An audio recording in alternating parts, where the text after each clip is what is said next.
जय श्री कृष्ण।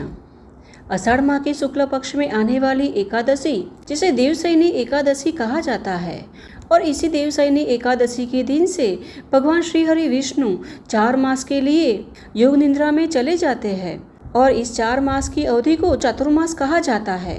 और यह देवशयनी एकादशी, जिसका पालन 6 जुलाई रविवार के दिन किया जाएगा।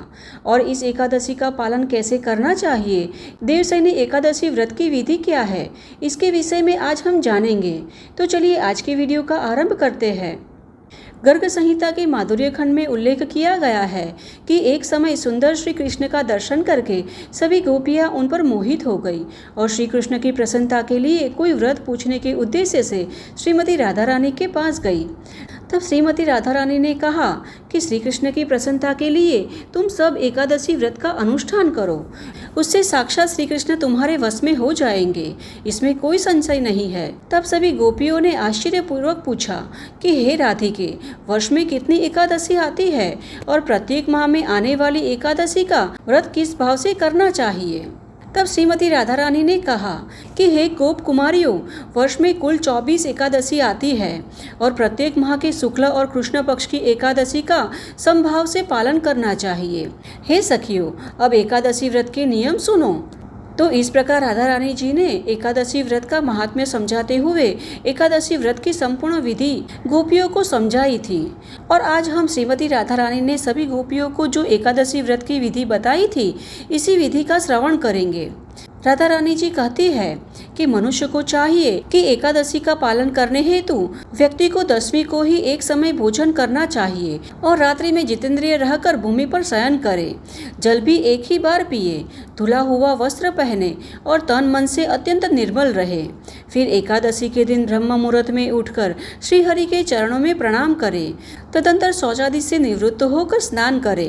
कुएं का स्नान सबसे निम्न कोटि का है, वावड़ी का स्नान मध्य कोटि का है, तालाब और पोखरे का स्नान उत्तम श्रेणी में गिना जा सकता है और नदी का स्नान उससे भी उत्तम है। इस प्रकार स्नान करके व्रत करने वाला नरश्रेष्ठ क्रोध और लोभ का त्याग करके उस दिन नीचों और पाखंडी मनुष्यों से बात न करे, जो असत्य, ब्राह्मण निंदक, परधनहारी, पर स्त्रीगामी, दुर्वृत्त तथा मर्यादा का भंग करने वाला है, उनसे भी एकादशी के दिन मनुष्य बात ना करे। इसलिए एकादशी के दिन हमें चाहिए कि किसी भी वाद विवाद में न पड़े, क्रोध, ईर्ष्या जैसे मन के विकारों को दूर कर और पर निंदा में समय नष्ट किए बिना एकादशी के संपूर्ण दिवस को व्यतीत करना चाहिए। आगे श्रीमती राधा रानी कहती है कि स्नान करने के पश्चात मंदिर में भगवान केशव का पूजन करके वहां भोगार्पण करें और अभियुक्त चित्त से दीप दान करें, ब्राह्मणों से कथा सुनकर उन्हें दक्षिणा दे, रात को जागरण करें और श्री कृष्ण संबंधित पदों का गान एवं कीर्तन करें। तो इस प्रकार राधा रानी जी ने सभी गोपियों को एकादशी व्रत पालन की विधि का वर्णन किया था। अतः हमें भी एकादशी का शुद्ध मन से पालन कर इस दिन उपवास रखना चाहिए। कई भक्त इस दिन निर्जला उपवास करते हैं, तो कई फलाहार, दूध अथवा उपवास का भोजन लेकर भी एकादशी व्रत का पालन करते हैं। किंतु हाँ, इस दिन कभी भी अन्न का सेवन नहीं करना चाहिए। अब ब्रह्म मुहूर्त में उठकर स्नान इत्यादि कर हमें घर पर भी प्रातःकालीन पूजा करनी चाहिए, भगवान की मंगला आरती करनी चाहिए, तुलसी देवी के समक्ष दीपक प्रज्वलित कर भगवान के नामों का जप करना चाहिए, माला करनी चाहिए। परिवार एवं वैष्णवजनों के साथ बैठकर सत्संग कीर्तन में अपना समय व्यतीत करना चाहिए। और जिस प्रकार प्रातः समय भगवान श्री हरि की पूजा आराधना की जाती है, उसी प्रकार संध्या समय में भी भगवान की पूजा आराधना करनी चाहिए और फिर रात्रि को जागरण करना चाहिए। अगर संपूर्ण रात्रि जागरण न कर सके तो भी रात्रि के प्रथम प्रहर तक जागरण कर सत्संग कीर्तन में समय व्यतीत करना चाहिए।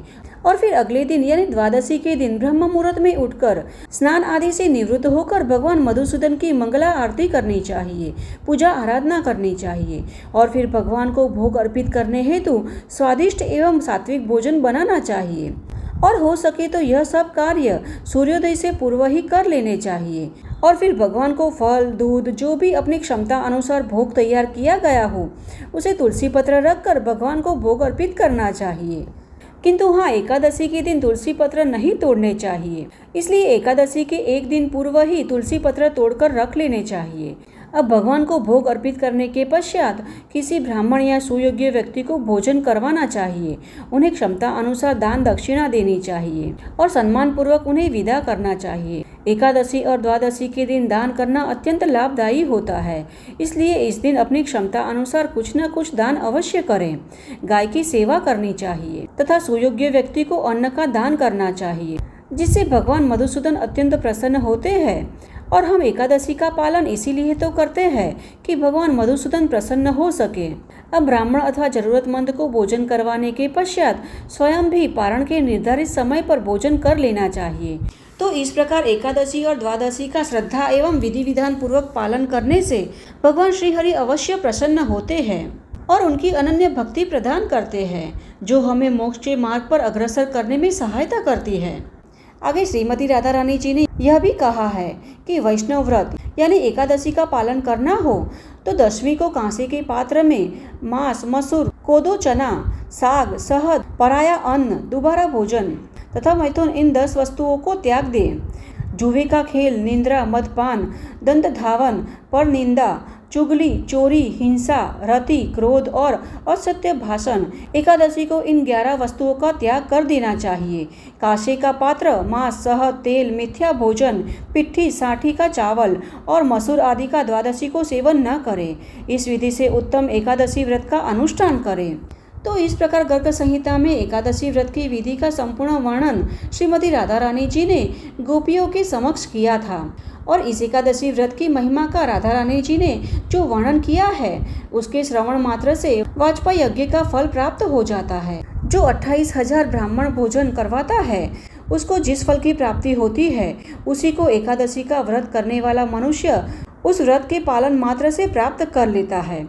जो समुद्र और वनों सहित सारी वसुंधरा का दान करता है उससे प्राप्त होने वाले पुण्य से भी 1000 गुना पुण्य एकादशी के महान व्रत का अनुष्ठान करने से सुलभ हो जाता है। तो यह है एकादशी व्रत की संपूर्ण विधि। हमें आशा है कि हमारे द्वारा दी गई यह जानकारी आपको उपयुक्त होगी। अगर यह जानकारी आपको थोड़ी सी भी उपयुक्त होती है तो इसे अपने मित्र और परिवार में भी शेयर करना, जिससे कि उन्हें भी एकादशी व्रत का संपूर्ण विधि विधान से पालन करने हेतु इस जानकारी से सहायता प्राप्त हो सके।